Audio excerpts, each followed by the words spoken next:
আসসালামু আলাইকুম রহমতুল্লাহি ওয়া বারাকাতুহু। তাকনিয়া থেকে আমি আহমদ ইবনে হান্নান। কেমন আছেন আপনারা সবাই? তো আজকে আপনাদেরকে একটি জিনিস জানাতে এসেছি, সেটি হচ্ছে অনেকে আমাদেরকে মেসেজ করেন এবং বলেন যে ভাই জাপানি লাইট নেই।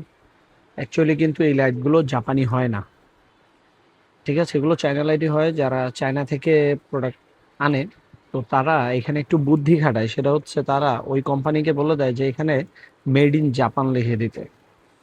তাই আর কি, ওই চাইনিজরাও এইভাবে লিখে দেয় আর এই প্রোডাক্টগুলো আপনার জাপান হয়ে এখানে আসে, তো তাদের বিক্রি করতে এবং প্রতারণা করতে সুবিধা হয়। তো তাকনিয়া কখনই আলহামদুলিল্লাহ এরকম কোনো কাজ করে না। আলহামদুলিল্লাহ তাকনিয়া চায়নার যে ভালো ভালো ব্র্যান্ড আছে সেগুলি আপনাদেরকে প্রোভাইড করে। তো আপনারা যারা আমাদের থেকে নিয়েছেন, আলহামদুলিল্লাহ এখন পর্যন্ত কারো কোনো একটা খারাপ মানে মন্তব্য আমরা পাইনি। আমরা ভালো ভালোগুলোই দিয়ে বিক্রি করে থাকি আলহামদুলিল্লাহ। তো যারা যারা আমাদের থেকে টর্চ লাইট বা আমরা যে প্রোডাক্টগুলো বিক্রি করে থাকি, আপনারা যদি যেগুলো নেন এবং কি যেগুলো আপনাদের প্রয়োজনীয় জিনিস সেগুলো আমাদের থেকে নিতে পারেন। আমরা ভালো ভালো ব্র্যান্ডের প্রোডাক্টগুলোই আপনাদেরকে দিব ইনশাআল্লাহ। তো সবাই ভালো থাকবেন, জাযাকুমুল্লাহ খাইরান।